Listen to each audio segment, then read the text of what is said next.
안녕하십니까. 소상공인 원포인트 레스 오늘 강의를 맡게 된 저는 홍미미입니다. 반갑습니다.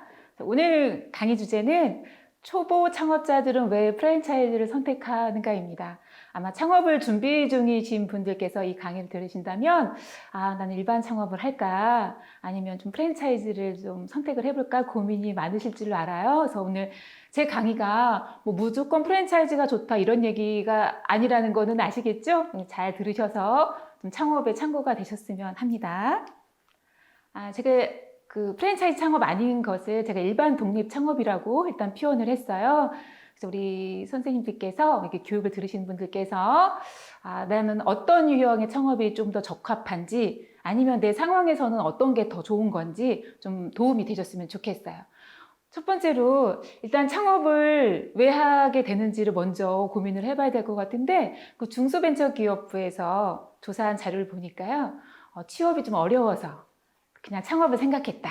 뭐 이런 분도 계시고 직장 생활을 하고 있지만 지금 수입이 별로 만족이 안 돼서 왠지 창업을 하면 수입이 더 많을 것 같다 이런 생각에도 창업을 하신 분도 계시고 또 가장 많은 그런 대답을 주셨던 분들이 나만의 사업을 경영하고 싶어서 창업을 생각하게 됐다라고 하시는데요. 사실은 주변에 카페 창업 막 이런 얘기 되게 많이 하시거든요. 저희 친정엄마도 저한테 이렇게 힘들게 여기저기 왔다 갔다 하면서 일하지 말고 카페 같은 거 하면 어떠냐고 이렇게 저희 엄마도 말씀을 하시는데 저는 이쪽 가맹거래사로서 이쪽 분야 일을 하면서 호락호락한 일은 없다. 그래서 카페도 만만치 않잖아요. 그래서 오늘 이런 이야기를 그래서 어떤 게 더 도움이 될지 뭘 준비해야 될지 말씀을 드리고 싶었어요. 이 조사 자료에 의하면 저희가 창업할 때 보통 한 10개월 정도 이렇게 준비를 하고 창업을 한다고 조사가 되고 있고요. 창업 비용은 사실 업종에 따라 좀 다르겠지만 약 1억 200만 원 정도 이렇게 비용이 소요된다고 조사가 됐네요. 물론 이제 요즘 경기가 어렵다 보니까 소자본 창업을 하시는 경우도 많고 또 뭐 돈이 있으신 분들은 또 크게 또 하시는 분들도 있어서 이렇게 평균 금액이 이렇게 좀 보여지는 것 같아요. 그런데 운영하다 보면 이건 일반 독립 창업이든 프랜차이즈든 비슷한 이제 애로사항은 있을 것 같은데 이거는 이제 복수의 응답이기 때문에 퍼센트가 이렇게 좀 나왔다라는 부분은 참고해 주시고요. 가장 큰 이유로 상권이 조금 이제 쇠퇴돼서 매출의 어떤 어려움이 좀 커지고 있다라고 답변하신 분들이 제일 많았어요. 그래도 전 다행인 게 이런 교육을 들으신다는 것 자체가 창업을 준비 중이신 거잖아요. 저 솔직하게 저는 창업을 한 지 이제 12년 차인데 이런 거 아무것도 듣지도 보지도 못하고 저는 무대뽀로 이렇게 바닥에 내 팬케이크 쳐졌다? 라는 표현 적절치 않은데 저는 막 그냥 던져진 상황이었어요. 근데 이런 교육을 들으시고 계신 분들은 기본적으로 생각하실 수 있는 여지가 좀 있어서 너무 훌륭하신 분들이 듣고 계신 거 아닌가라는 생각을 해봅니다. 근데 아마 제가 거주하는 곳도 10 몇 년 전에는 상권이 굉장히 좋았었어요. 아마 우리 교육생분들 계신 곳 또는 자주 이용하시는 곳이 옛날 같지 않아 라는 말씀을 많이 하시잖아요. 이게 상권이 이제 살아있는 생물처럼 흥했다가 쇠퇴해졌다가 이런 것들을 겪고 있습니다. 그래서 늘 한결같을 수 없다. 지금은 좋은 자리지만 또 10년 후엔 달라질 수 있잖아요. 그런 이유가 좀 크고 두 번째로는 사실 경쟁이 심화가 돼서 문제인데 아까도 제가 카페 이야기했지만 엄청 카페 많고 미용실 엄청 많고 다 너무 많아요. 왜냐면 다들 취업이 안 되고 또는 수입이 좀 적은 듯해서 창업을 많이 이렇게 고민한다고 제가 앞전에 설명을 좀 드렸잖아요. 이런 이유들로 창업 그 운영에 많은 애로사항이 있고요. 또 최근에는 전년 대비 가장 그 애로사항이 커진 부분이 뭐냐면 원재료비가 인상된 부분이 전년 대비 더 애로사항이 커진 부분이에요. 원재료비랑 또 이제 부채 상환이 전년에 비해서 이제 이번 이 기준 조사 연도에는 좀 부담이 더 커졌다라고 조사가 됐더라고요. 뭐 하여튼 굉장히 많은 애로사항들이 우리 창업하시는 분들의 좀 마음에 좀 어려움이 있지 않나. 그래서 이제 프랜차이즈를 할 건가, 일반 그냥 창업을 쭉 갈 건가, 이런 설명을 좀 드리려고 해요. 지금 이 프랜차이즈랑 일반 창업에 대해서 종사자 수나 매출액, 영업이익, 제가 이 부분을 좀 비교해 놓았는데요. 물론 이거는 최근 자료가 좀 없어서 제가 2015년도에 이제 통계청 자료를 이렇게 가져왔는데, 종사자 수의 입장에서도 이제 프랜차이즈 그 창업이 일반 창업에 비해서 더 많이 이제 고용을 창출하는 것으로 좀 나타났고요. 매출액 부분에 있어서도 프랜차이즈가, 그리고 영업이익에 대해서도 프랜차이즈 부분이 아주 조금 더 우월한 수치를 좀 보여주고 있습니다. 아마도 아까 앞전에 경영 애로사항을 좀 말씀드렸잖아요. 거기에 경쟁이 굉장히 심화되고 있고 상권이 쇠퇴하고 여러 가지 애로사항이 있는데, 물론 상권이 쇠퇴하는 걸 프랜차이즈 본부가 어떻게 해줄 수는 없어요. 그죠? 그리고 임차료가 인상되는 부분에 대해서도 이건 뭐 건물주하고의 문제이기 때문에 또 가맹본부가 이 부분을 또 어떻게 해주긴 사실 좀 어려워요. 그런데 제가 프랜차이즈의 약 장점이라고 생각되는 부분은 그 경쟁이 심화되는 부분에 있어서 아무래도 좀 유능한 가맹본부라면, 뭐 모든 가맹본부가 그렇다는 건 아닙니다. 유능한 가맹본부라면 이 경쟁이나 트렌드에 빨리빨리 응대하는, 그 대응해서 어떤 메뉴든 서비스든 개발해서 가맹점주님이 조금 더 매출에, 이익에 도움이 될 수 있도록 애를 써주시기 때문에 그런 부분 때문에 매출액이라든가 영업이익에서 조금 더 우울한 수치를 보여주고 있는 것 아닌가라는 생각이 좀 들어요. 그래서 제가 저는 이제 가맹거래사라는 저는 자격사를 가지고 창업을 했고요. 프랜차이즈 관련된 일을 하는데, 우리 지금 강사님은 가맹거래사니까 아무래도 프랜차이즈에 좀 좋은 그 생각으로 말씀을 좀 하는 거 아닐까라고 생각을 하실 수도 있을 것 같아요. 그래서 제가 최대한 객관적으로 말씀을 좀 드려볼까 해요. 그래서 제가 여기 일반 창업 그리고 프랜차이즈 창업 이렇게 좀 비교를 했는데, 저는 이제 이렇게 지금은 이게 비대면 강의지만 제 대면 강의할 때도 항상 말씀드려요. 자기 아이디어가 좋고 나는 창의력이 좀 있고 기획력도 우수한 것 같고 난 실행력도 되게 우수하다. 사실 이런 분은 저는 프랜차이즈에 좀 적합하지 않다고 생각이 들어요. 왜냐하면 프랜차이즈의 가장 특징은 뭐냐면요, 통제라는 게 있어요. 왜냐면 상식적으로 우리 언론에서나 뭐 뉴스 이런 데 보면 프랜차이즈 본부의 갑질 이런 것들만 주로 다루지 가맹본부의 선행이나 이런 거 사실 잘 다루지 않잖아요. 그래서 사실 가맹본부가 엄청 많은데, 물론 제 경험이 뭐 100%다 모든 걸 경험한 건 아니기 때문에 정답은 아닙니다만, 그렇게 갑질하는 본부가 사실 그렇게 저는 많지 않은 거라고 저는 생각이 좀 들거든요. 그래서 그러다 보니까 본부 입장에서도 우리 고객들이 항상 내가 이 프랜차이즈를 이용할 때는 어느 지역, 어느 매장을 가든 거의 동일한 서비스를 내가 받는다. 동일한 제품을 구매할 수 있다라는 생각하는 게 상식이잖아요. 그렇죠? 근데 이게 점주님한테 지나치게 자유나 어떤 자율권을 지나치게 준다면 이 동일성이라는 부분이 굉장히 흔들릴 수밖에 는 없다고 생각해요. 그래서 프랜차이즈의 특징 중에 가장 큰 포인트 중에 하나는 가맹본부 사업의 동일성 유지를 위해서 상당한 통제력을 발휘할 수 있다는 부분입니다. 가맹사업법에서 가맹사업이 뭐다라고 정의하고 있는데 그 부분에서도 이 통제를 언급하고 있어요. 그래서 제가 여기에 이런 통제를 받고 싶어 하지 않는 분들이 굉장히 많으시거든요. 그래서 이런 분들한테는 저는 프랜차이즈는 적합하지 않아요. 나는 이미 지금 내가 하려고 하는, 예를 들면 이제 그 프랜차이즈 창업에서도 외식업 비중이 좀 많거든요. 그래서 제가 이제 외식업으로 좀 들 수 있을 것 같습니다. 아무래도 이제 창업의 비중이 높다 보니까요.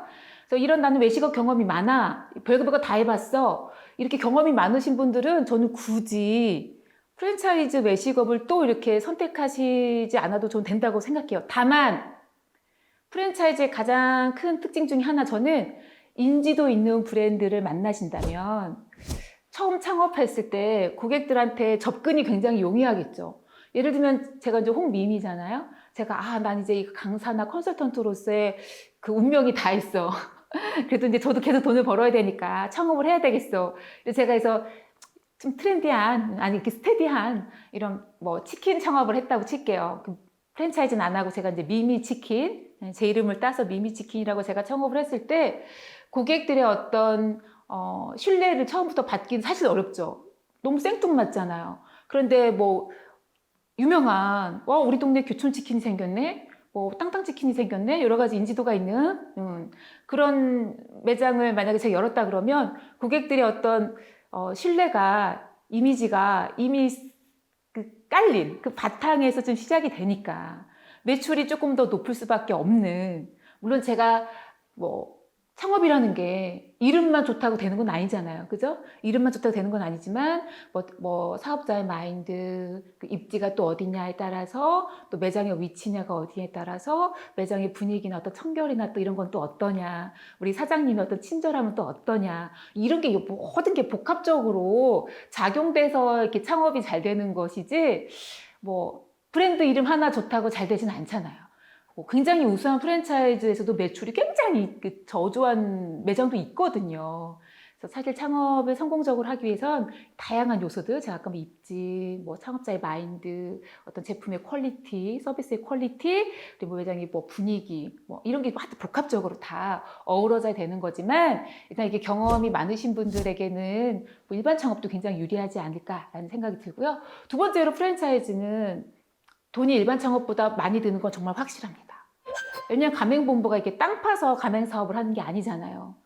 프랜차이즈 본부 입장에서도 돈을 벌기 위해서 이렇게 가맹점을 내주는 거라서 거의 이익을 안 보고 내주는 거는 사실 있을 수 없는 일이죠. 아무리 선한 마음으로 사업을 한다고 해도 가맹사업을 해서 직원도 더 고용했고, 본사 입장에서도 뭔가 투자도 많이 하고 메뉴 개발도 해야 되고 디자인도 계속 업그레이드 해야 되고 계속 돈이 드는 일인데, 이거를 계속 본사가 점주로부터 아무런 수익 없이 이렇게 할 수 있는 건 아니라고 상식적으로 생각해도 그렇지 않습니까? 그래서 비용적으로는 아무래도 프랜차이즈 창업 일반적으로 높은 것이 현실입니다. 그리고 마진도 아무래도 본사에서 물건을 대부분 공급받는 경우도 있고, 어떤 본사는 본부가 공급하는 건 적고 점주님께서 구입을 좀 재량껏 하게 하는 경우도 많아요. 만약에 본사가 아무래도 물류 공급을 많이 하는 경우에는 본사가 물류에서도 그 이익을 붙이기 때문에, 본사의 이익을 붙이기 때문에 이런 마진율이 내가 혼자 일반 창업하는 것보다는 마진율이 프랜차이즈가 좀 낮은 경우도 있을 수 있겠죠. 대신 아무래도 매출이 조금 더 높은 부분이 있으니까 좀 상쇄되지 않을까, 저는 이런 생각이 좀 들고요. 상호, 점포 인테리어, 상품 구매 이런 부분들은 내용 보시면 상식적으로 좀 아시는 부분일 것 같아요. 근데 저는 나중에 제가 이 업으로서 계속 일을 할 수 없다. 물론 저 이 일을 계속 하고 싶지만 일을 계속 할 수 없다. 이런 때가 온다면 그래도 저는 이제 제 생계를 책임져야 되잖아요. 저도 프랜차이즈를 저는 사실 고민 중에 있어요. 물론 이제 나중에 제가 나이 들면 체력이나 이런 것들이 지금 같지 않을 거기 때문에 저는 노동 강도가 너무 세지 않은 것, 여러 가지로 고민을 하고 있어요. 서서히 조금 천천히 알아보고 있는 단계인데, 왜냐면 저는 다른 경험이 사실 좀 별로 없어요. 그리고 가장 본사한테 기대는 부분, 저는 개인적으로 뭐냐면 저는 이렇게 고객들이 굉장히 이렇게 트렌드가 잘 변하잖아요. 이제 유행. 근데 제가 그거에 이렇게 시기적절하게 막 대응하는 능력이 저는 좀 개인적으로 제가 봤을 때 제가 좀 떨어진다고 생각해요. 좀 부족하고, 또 저는 마케터가 아니어서 이렇게 간간히 제가 하는 일을 좀 알리는 일은 좀 하지만, 이게 상시적으로 꾸준하게 하거나 또 새로운 마케팅 기법이 좀 나올 때 그거에 또 이렇게 반응하는 속도가 제가 느린 것 같아요. 그걸 되게 재미있어하고 즐겨 하시는 우리 교육생분들도 많으실 텐데 저는 좀 그렇지 않더라고요. 그래서 저는 만약 한다면 프랜차이즈는 적합한 스타일, 왜냐면 경험도 없어, 어떤 창의력이나 기획력도 좀 없어, 마케팅도 막 굉장히 즐겨하는 스타일도 아니야, 또 메뉴 개발이나 그때그때 고객들의 어떤 트렌드에 감각적으로 맞추는 어떤 역량도 좀 부족해. 저는 좀 그렇거든요. 근데 저의 장점은 뭔가 이렇게 딱 틀이 주어지면 그대로 또 하는 건 잘해요. 그래서 아마 저는 프랜차이즈가 딱이지 않을까 싶고, 저와 반대 성향이시라면 사실은 프랜차이즈 창업이 유리할 것 같지는 않아요. 그래서 이렇게 좀 비교를 해드려 봅니다. 프랜차이즈가 난 좀 궁금하다 이러신 분들은 제가 여기에 출처에 제가 공정거래위원회 가면서 홈페이지에서 자료를 좀 퍼왔습니다 라고 출처를 밝혔는데 19년도 데이터까지 올라와 있더라고요, 현재. 제가 보니까 아무래도 여기 보시면 이제 가맹점 수가 계속 이렇게 증가하고 있어요, 해마다. 뭐 큰 폭은 아니지만 해마다 가맹 점수가 늘고 있고 가맹 본부 수도 늘고 있어요. 물론 직영 점수는 조금 뭐 줄고 있네요. 직영 점수가 주는 건 바람직하지 않은데 본사가 그만큼 경험이나 노하우가 좀 부족한 본사가 있다라는 뜻이잖아요. 직영점이 없다라는 게, 그렇죠? 제가 그래서 이따가 좀 좋은 본부 선별하는 법도 설명드리려고 합니다.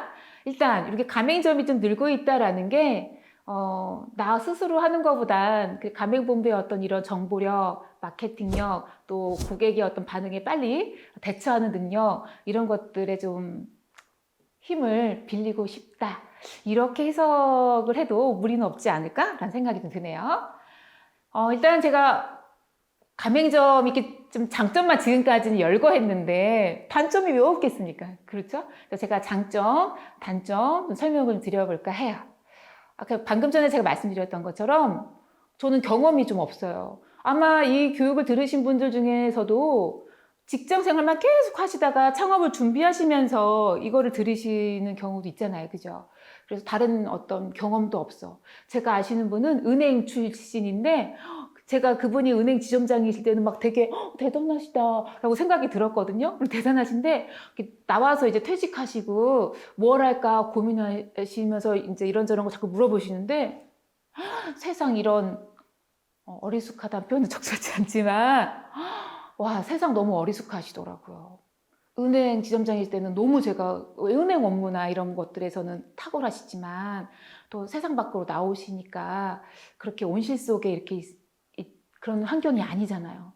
그래서 너무 막 건물주에 대한 생각, 뭐 이제 거래처, 고객들 이런 생각이 다 너무 순수하게 이를 데 없는 이런 지식이나 노하우나 이런 경영의 어떤 지도들을 좀 받아서 실패 확률이 좀 낮출 수 있다는 거죠. 제가 앞전에 뭐 영업이익이나 매출액이 좀 프랜차이즈가 좀 높은 편입니다라고 말씀드렸는데 제가 다른 시간상 더 많은 데이터를 이제 여기 장표에 넣진 않았는데 사업 운영 기간도 일반 창업보다 프랜차이즈 창업이 조금 더 길게 운영 기간 좀 긴 걸로 나오거든요. 아무래도 본부들이 이런 지원을 해주니까 조금 더 매장을 끌고 나갈 수 있는 힘을 얻는 게 아닐까라는 생각이 들어요.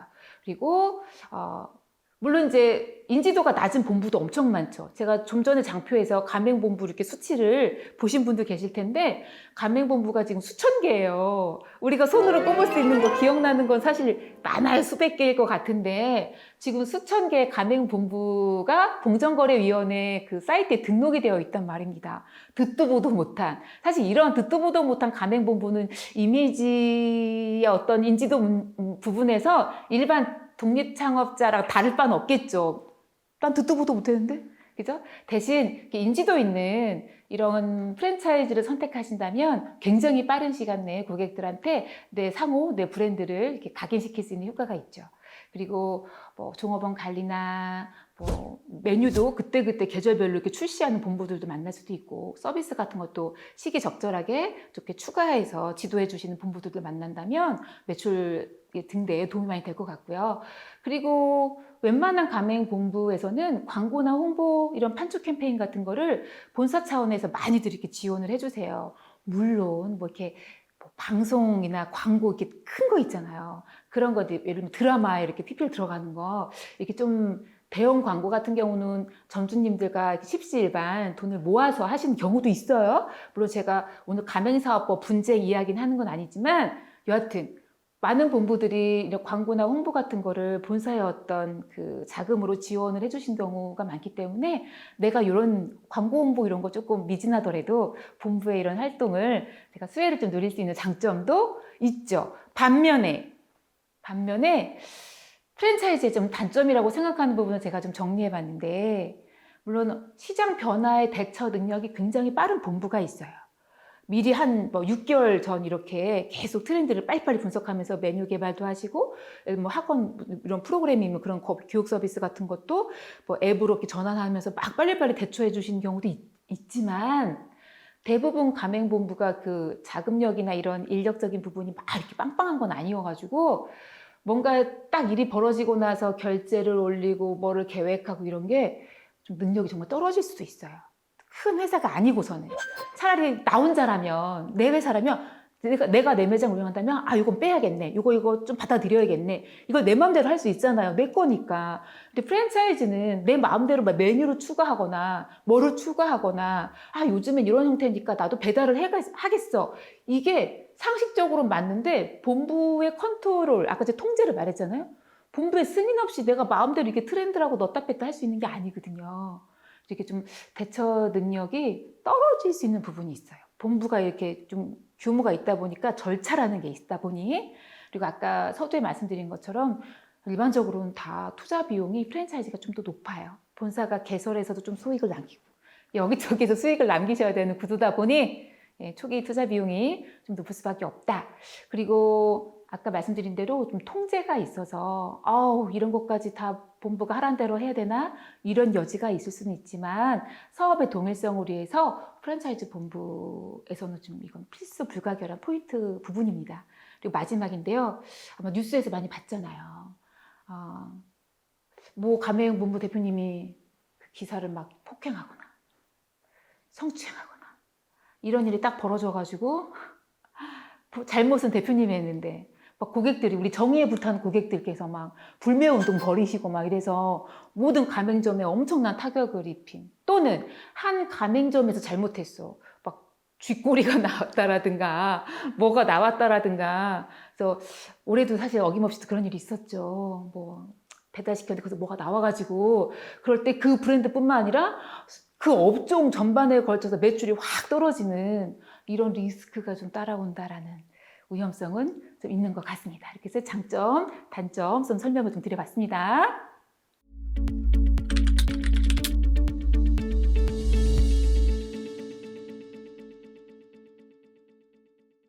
자, 이제 두 번째 이야기. 강의를 들어보니까 나는 약간 프랜차이즈에 맞는 것 같은데? 라는 생각이 드신 분도 계시죠? 아니야, 나 역량도 있고 자금적인 부분도 그렇고 나는 내 어떤 정신력 멘탈을 봤을 때 난 일반 창업이다. 이렇게 또 어느 정도 가닥을 잡으신 분이 계실 줄로 압니다. 일단 프랜차이즈가 나한테 좀 맞겠어 라고 하신 분들께 또 한번 당부드리고 싶은 이야기예요. 가맹본부라고 다 좋을까요? 그래서 오늘 어떤 본부를 좀 조심하셔야 되는지 제가 주의사항 몇 개 짚어드리도록 하겠습니다. 첫 번째는 제가 미투 브랜드는 피할 것이라고 좀 적었어요. 우리 교육생분들 지금 딱 이 이미지가 누군지 아시겠죠? 네, 소녀시대. 어떤 게 원조일까요? 오늘 또 첫 보면 아실 거예요. 여기 중국말로 써 있잖아요. 그죠? 이쪽 한쪽은 중국의 소녀시대라고 해요. 얼뜻 보면 뭐 누가 진짜 원조인지 모를. 근데 이게 프랜차이즈에서도 굉장히 많다는 거예요. 저희 꼭 프랜차이즈가 아니더라도 뭐 공부가 됐든 뭐가 됐든 그거 있잖아요. 내가 요걸 알아내기까지는 엄청 힘들었는데 사실 알고 보면 별거 아닌 거 많죠. 사실 많아요. 근데 그걸 알기까지는 굉장한 많은 어떤 시간과 비용과 이런 거를 투자해야 되는 게 프랜차이즈 사업에서는 일반적이에요. 제가 그 누군가 이렇게 카피 뜨는 미투 브랜드의 가맹본부가 왜 위험하냐면 그 브랜드가 우리 영원한 건 없잖아요. 너무 멋있어. 소녀시대. 영원했으면 좋겠지만 영원했으면 좋겠어요 개인적으로. 사실 영원한 게 어디 있어. 세월이 흘러가면. 프랜차이즈도 마찬가지예요. 아무리 잘 만든 브랜드도 사실 영원한 건 없고, 영원하다기보다는 그냥 꾸준하게 사랑을 받으면서 성장이 좀 멈춘 상태에서 성숙기로 이렇게 쭉 그냥 가는 이런 부분은 있지만 대부분 이 쇠퇴의 길을 걷는 게 일반적인 흐름인 거예요. 우리 그죠? 뭐 늙고 병들고 이런 것들이 태어나서 이런 게 순리인 것처럼. 그런데 이렇게 카피를 뜨는 본사들은 그 다음에 준비할 어떤 경쟁력이 저는 굉장히 부족하다고 확신합니다. 누굴 걸 카피 떴는데 노하우가 어디 있겠어요? 또 다른 브랜드 또 카피 뜨겠지. 그래서 예를 들면 제가 여기 브랜드를 이렇게 말씀드려도 모르겠네요. 그래요. 브랜드 말해요. 뭐 기사에 다 놨던 건데 뭐. 그래서 그 우리 2차도라고 1차도라고 이렇게 좀 소송이 이제 붙어서, 그래서 아마 항소중이신 걸로 제가 기사에서는 봤었는데, 2차도라고 1차도라고 어떤 차돌구이 전문점이에요. 우리 교육 들으신 분들은 2차돌, 1차돌 이렇게 좀 들으시면 누가 원조일 것 같아요? 1차돌? 1인지 숫자 앞이니까. 사실 2차돌이 이렇게 먼저 이 브랜드를 런칭하고 운영 중이었는데 1차돌이 그 후속으로 이렇게 똑같이 보시면 깜짝 놀랄 건데 매장의 이미지, 외관, 메뉴 다 똑같아서 사실 누가 원조인지 딱 보시면 모를. 그래서 이게 이제 소송 전으로까지 확대됐거든요. 근데 비단 이 브랜드뿐만 아니라 굉장히 많은 브랜드들이 이렇게 카피를 뜨는 경우가 많아요. 그래서 여기서 조심하실 것. 이 본사는 분명 그 다음 후속 우리 가맹점주가 뭔가 환경적으로 어려움이 있을 때 이거를 대비해 줄 수 있는 역량이 현저히 떨어진다라고 저는 확신합니다. 그래서 이런 미투 브랜드인지 아닌지 조금 상세히 살펴보셨으면 좋겠어요. 근데 우리 저는 프랜차이즈 쪽 일을 지금 10년 넘게 했는데 제가 이쪽 일을 하면서 느낀 게 뭐가 있냐면요. 가맹본부랑 가맹점주님이 이렇게 만나는 일이 꼭 우리 남녀가 만나서 결혼하는 거랑 엄청 비슷한 것 같아요. 왜냐면 저희도 뭔가 이렇게 딱 꽂히면 그 사람밖에 안 보이는 거 있잖아요. 물론 이제 두루두루 경험이 많으신 분들 두루두루 사람이 보이겠지만 우리 대부분도 이 사람한테 꽂히면 이 사람의 좋은 점만 보이고 다른 건 잘 안 보인단 말이에요. 근데 프랜차이즈도 마찬가지인 것 같아요. 점주님도 대부분 저한테 분쟁을 의뢰하실 때 이 본부가 저는 별로 안 좋은데 어떻게 선택하셨어요? 그러면 우연한 뭐 사업 전명의 기회에 만났는데 너무 열정적이고 막 매장도 너무 예쁘게 잘 만들고 막 이래서 너무 마음이 혹 갔다는 거예요. 근데 다른 거 왜 안 알아보셨냐고 했더니 그게 자기는 제일 좋아 보여서 다른 건 알아볼 여지가 없었다는 거예요. 근데 우리가 언제 다른 데가 더 좋아 뭐 이런 걸 언제 알아요? 그 남편 또는 부인한테 약간 질릴 때 그죠? 근데 본부도 마찬가지예요. 이게 프랜차이즈도 이 본부한테 질리면 다른 본부 더 좋았네. 다른 본사 지원이 훨씬 많네. 이걸 나중에 알아요. 이미 오픈한 다음에, 물이 엎질러진 다음에. 그래서 이 교육 들으신 분들은 물이 엎질러지기 전에 본사랑 계약서를 쓰기 전에 이게 원조였을까? 아니면 본사의 규모는 좀 어땠나? 가맹점들 반응은 어떤가? 알아볼 수 있는 거 사전에 충분히 알아보셔야 된다. 첫 번째, 그래서 누가 원조인지 어떻게 알아요? 이렇게 말씀하시면 전 답이 없어요. 인터넷 찾아보시고 뭐 보시면 누가 원조인지 다 알 수 있어요. 이거랑 비슷한 브랜드가 있나? 이렇게 한번 찾아도 보시고. 그래서 미투 브랜드는 피하시라 말씀드리고요. 그리고 저희는 항상 초저가입니다라는 거를 가격 파괴를 일삼는 가맹본부가 있어요. 물론 이벤트로 한시적으로 이렇게 가격을 낮게 해주면 되게 땡큐하죠. 고객 입장에서도 엄청 땡큐해. 근데 이게 항상 초저가다, 항상 저가다. 그럼 고객들이 엄청 좋아할 것 같죠? 좋아해요. 고객들은 좋아하는데 누가 괴로워요? 점주님이 괴로워요. 지금 교육 들으신 분들은 지금 가맹 점주가 되실 생각이 좀 있을 분들이 좀 듣는다고 제가 전제하고 드리는 말씀이잖아요. 항상 초저가는 고객들은 땡큐하지만 점주님이 굉장히 괴로운 게 상식적으로 초저가를 일시가 아닌 상시적으로 줄 수 있다는 건 크게 두 가지겠죠. 이 두 가지, 그 초저가로 줄 수 있다는 영역. 첫 번째, 굉장히 좀 낮은 퀄리티를 쓰고 있다라든가. 그죠? 낮은 어떤 제품으로 뭔가를 만들면 좀 초저가를 줄 수도 있겠죠. 두 번째는 마진이 거의 없다는 뜻이기도 하죠. 좋은 걸로 쓰는데 초저가로 줄 수 있다는 건 점주님 마진이 거의 없다라고 보시면 됩니다. 제가 예전에 분쟁했을 때요, 뭐 피자 브랜드였는데 굉장히 저가 피자 브랜드였어요. 저도 물론 저가 피자 좋아하는데, 근데 점주님께서 나이가 좀 많으셨거든요. 그런데 저 그때 컨설팅을 갔는데 많이 팔리는 것 같은데 나는 계속 빚이 는다는 거예요. 나이가 좀 많으셨어요. 부부가 운영하시는데 많이 팔리는 것 같은데 나는 왜 계속 빚이 느는지 모르겠어요 라고 하시는데, 상식적으로는 그냥 막 돈이 들어오면서 그날 막 쓰시잖아요. 관리 잘 안 되시고. 그러니까 여기저기 분명히 벌어서 쓰셨으니까 뭐 아들 뭐 가르치고 하시지 않았을까 생각했는데, 그래도 컨설팅을 갔으니까 제가 이렇게 포스가 이제 그 프랜차이즈니까 포스의 매출이 딱 찍기 전에 한 달 매출, 그리고 원가 재료 구입한 거 한 달 동안 구입한 원가랑 이것들을 제가 다 더해서 이렇게 계산을 해봤더니 놀랍게도 원가가 64% 정도 되는 거예요. 아마 이 교육을 들으신 분은 원가가 64%면 무슨 일이 생기나요? 라고 이제 물어보실 수 있는데, 원가가 64%면 폭망하는 거다라고 쉽게 뭐 아주 되게 크게 망하시는 이제 지름길이에요. 그래서 평균적으로 요즘에는 식자재가 많이 올랐기 때문에 원가율이 막 40%, 50%막 육박하는 데가 많아지긴 했어요. 그래도 60 몇 % 정도 된다 이러시면 계속 안 하신 게 좋아요. 제가 그래서 컨설팅 가서 제가 10년 넘게 컨설팅을 물론 이제 부족하지만 컨설팅을 하면서 누구한테 쉽게 이거 하라 마라 얘기할 수 없잖아요. 그죠? 계속 어떻게 운영이 될지 모르는데 제가 근데 그 노부부께는 폐업을 좀 권고드렸어요. 폐업을 권고드렸는데 마음 너무 아프더라고요. 원가가 개선될 여지가 없어요. 그래서 제가 그분께 어떻게까지 말씀드렸냐면 혹시 본사랑 상의해서 이렇게 중요한 포인트 말고 다른 부분을 이렇게 조금 사입할 여지가 좀 있겠나 여쭤봤더니 그 노부부도 이 재료비가 워낙 좀 많이 드는 것 같아서 이런 거는 내가 사입을 해도 되냐고 물어봤대요. 본사가 사입을 그럼 그 부분 하시라라고 했대요. 문제는 사입을 해도 그 가격이래요. 본사가 주는 것도 그 가격이고 사입을 해도 그 가격이고. 그래서 제가 그 본사 대표님한테 전화를 걸어봤어요. 원가가 이 브랜드가 60 몇 %가 일반적인 거냐? 아니면 이 점주님이 다른 문제가 있냐? 궁금하다. 제가 전화 드렸었거든요.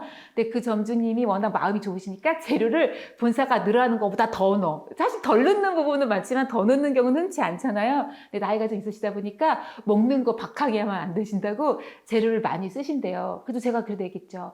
그리고 재료를 많이 쓰신다고 쳐요. 그럼 이게 40%로 떨어지나요? 라고 했더니 대표님 말씀을 못 하세요. 원가는 아시죠? 그냥 아신대요.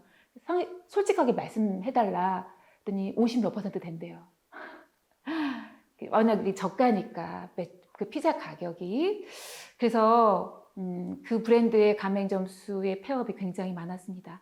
처음에는 피자 가격이 저가라서 고객들이 엄청 좋아할 거야. 고객들한테 뭔가 홍보하기 좋겠어. 요 생각만 하시는데 많이 팔고 적자면 뭐하러 이거 운영합니까? 그래서 이게 항상 초저가, 이 가격 파괴를 늘상 한다. 그러면 점주님이 남는 게 없거나 내지는 아주 퀄리티 나쁜 걸로 제공을 할 수밖에 없는 상황이라는 걸 저는 확언하고 싶네요. 참고가 되셨으면 좋겠고. 이번에는 좀 피해 가맹본부 유형으로 객관적으로 근거 없이 굉장히 많이 번다라는 말만 좀 주로 하시는 가맹본부가 있어요. 이렇게 하면 망하는 점주님이 어디 있겠어요. 이렇게 고수익하면 다 직영하지 가맹은 왜 내나 막 이런 생각 솔직히 들거든요.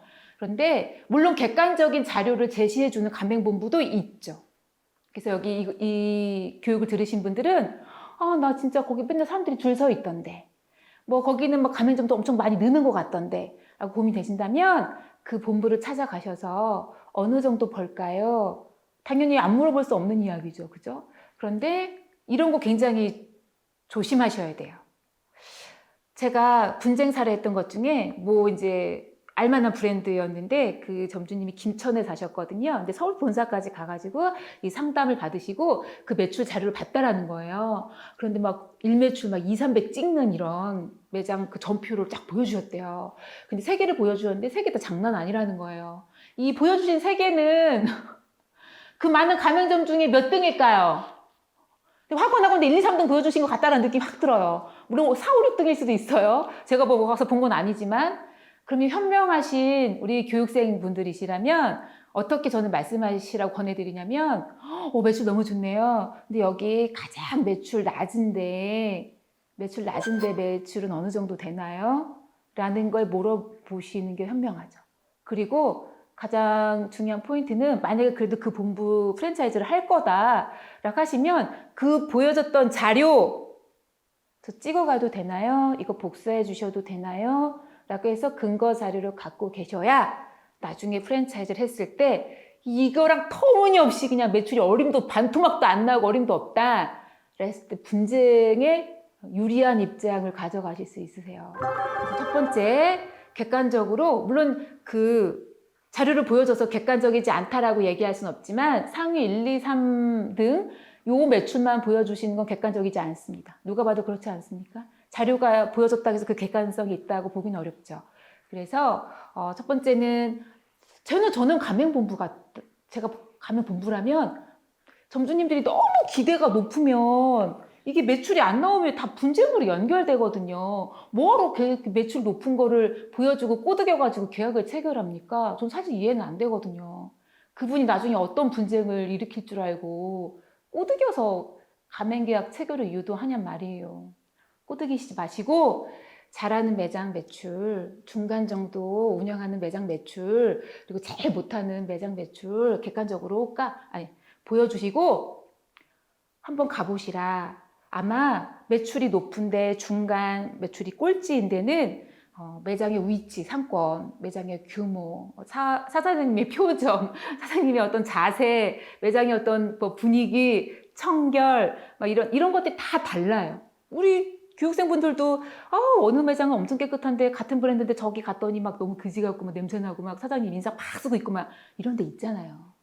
그래서 내가 어떤 컨디션으로 일하면 어떤 조건의 매장을 얻어서 어떻게 일하면 이 정도는 내가 올릴 수 있는가 보다. 이런 생각이 들게끔 설명을 하셔야지 이것만 열면 뭐 다 이렇게 대박 날 것처럼 하면 그냥 가맹본부지 식구들끼리 하면 되거든요. 근데 우리 점주님을 모집한다는 건 그렇지 않다라는 방증 아니겠습니까? 저는 그렇게 좀 생각이 들고 그래서 객관적으로 이렇게 돈 많이 번다는 얘기만 주고 장창하는 본부 조심하십시오. 제가 만난 가맹본부 중에 굉장히 바람직하고 도덕적인 가맹본부는 정말 솔직하게 말씀하시고 요즘 환경이 이래서 사실 높은 매출을 기대하시면 좀 어렵습니다. 라고 솔직하게 말씀하시더라고요. 그래야 되는 거 아니겠습니까? 그죠? 그래서 그냥 매출 많이 번다, 일매출 얼마다, 그리고 매출 전표 보여준 게 엄청난데 한 1, 2, 3등급 보여준 것 같다 라고 하시면 하위 것도 요구하시라는 센스 가지셔야 된다라는 말씀을 다시 한번 당부드리고요. 요즘에 이런 데는 없어요. 일단 돈부터 요구하는 가맹본부가 요즘엔 별로 없어요. 왜냐면 일단 돈부터 요구하면 일단 가맹사업법을 어기고 가는 거거든요. 계약도 안 했는데 돈 먼저 거시죠? 이런 거 있잖아요. 우리도 왜 가게 같은 거 얻을 때, 집 월세 얻을 때 계약금 걸고 가라고 하잖아요. 근데 프랜차이즈 본부가 가끔 이렇게 계약금 걸고 가라는 데가 있거든요. 이런 일이 많으니까 법에서 돈 무조건 걸지 못하게 되어 있어요.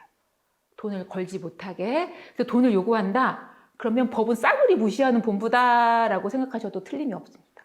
그래서 대부분 막 이렇게 얘기하시거든요. 먼저 돈 좀 이렇게 거의 계약금 걸고 가셔야 저희가 요즘 여기 좋은 지역 우리 선생님한테 우리 사장님한테 이렇게 이제 미리 권리를 드릴 수 있으니까 돈을 좀 걸고 가세요.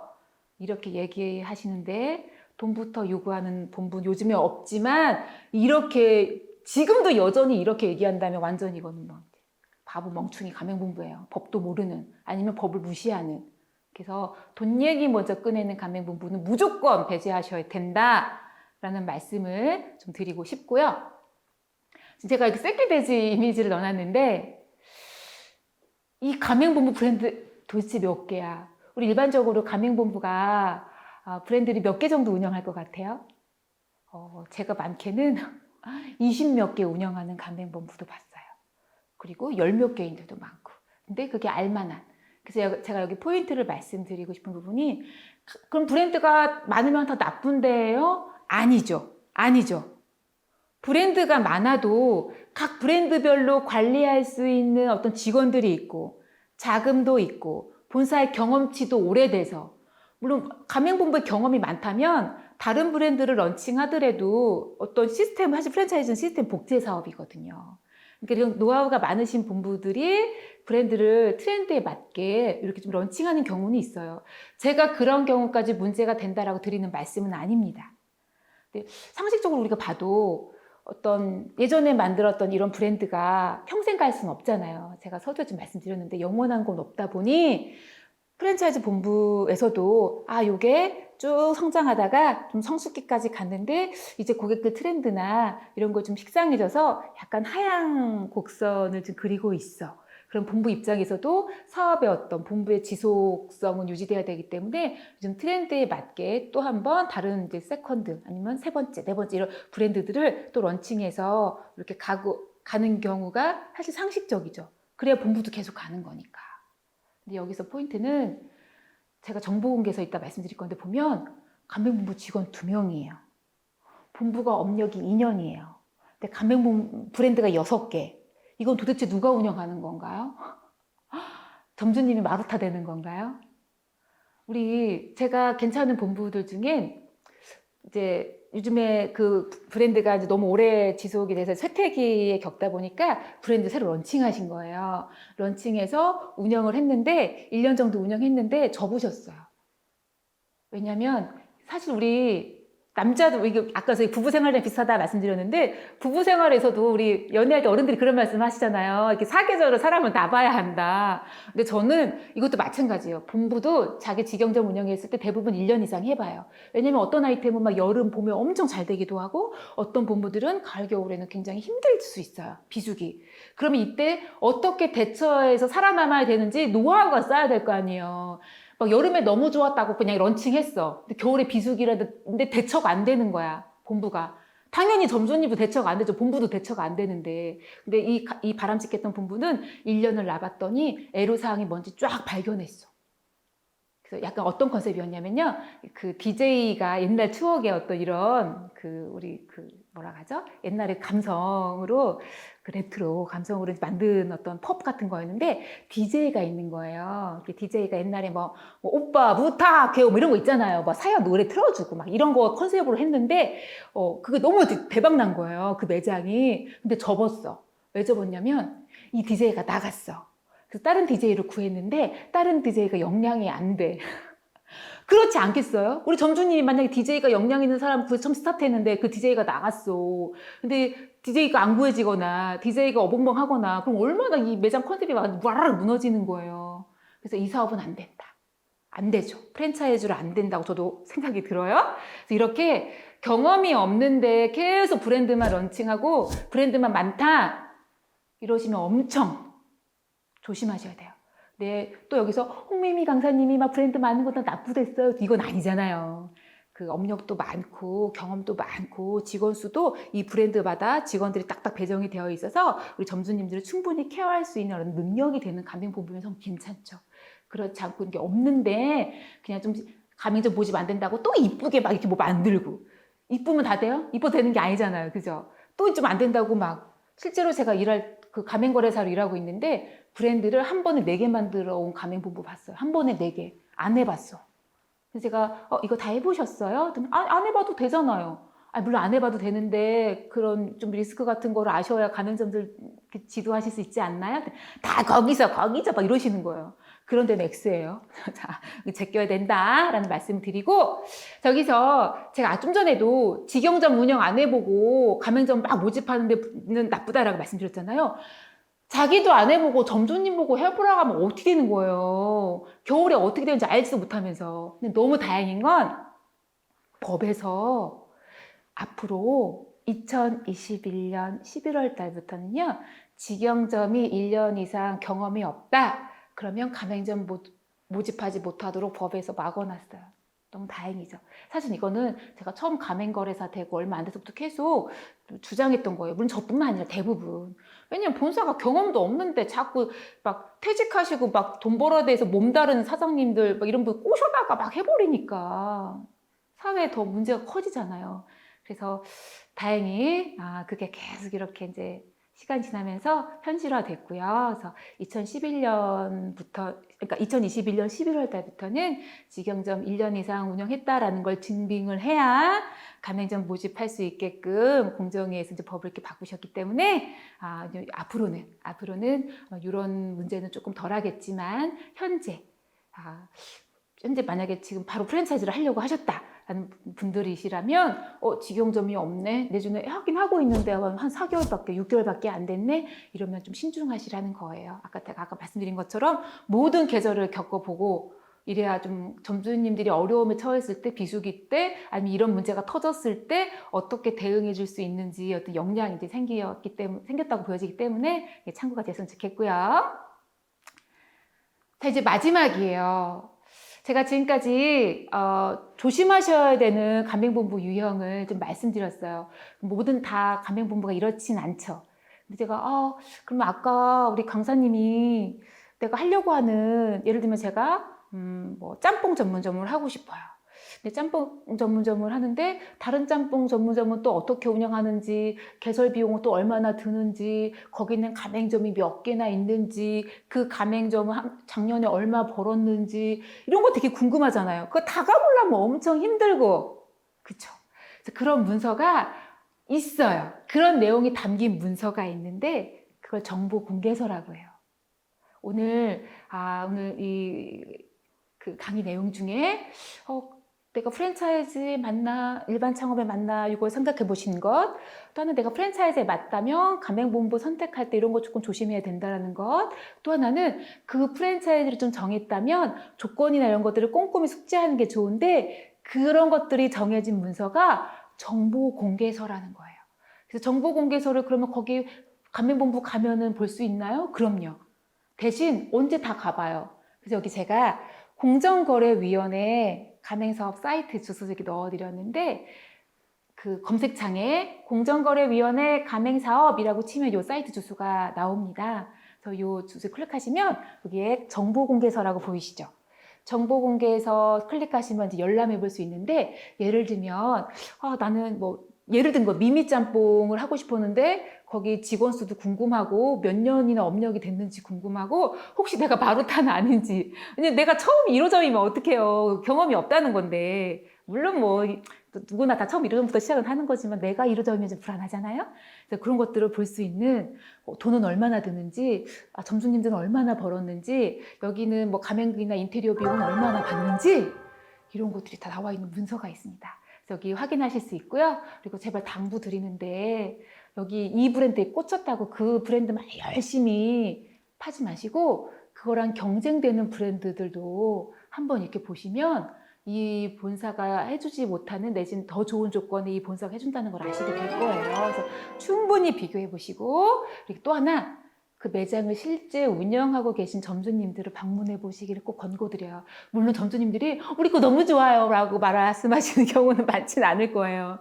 많지는 않지만 대부분 제가 이거 해보려고 해요 라고 하면은 이제 자기 경험상 좋은 말씀 많이 주시기 때문에 참고가 많이 되실 거거든요. 그래서 현재 운영 중인 그 브랜드의 가맹점을 방문해 보시기를 꼭 권고를 드리겠습니다. 오늘 짧은 시간이지만 우리 창업을 준비하시는 분들께 작은 도움이 됐으면 하는 바람입니다. 오늘 함께 해주셔서 고맙습니다.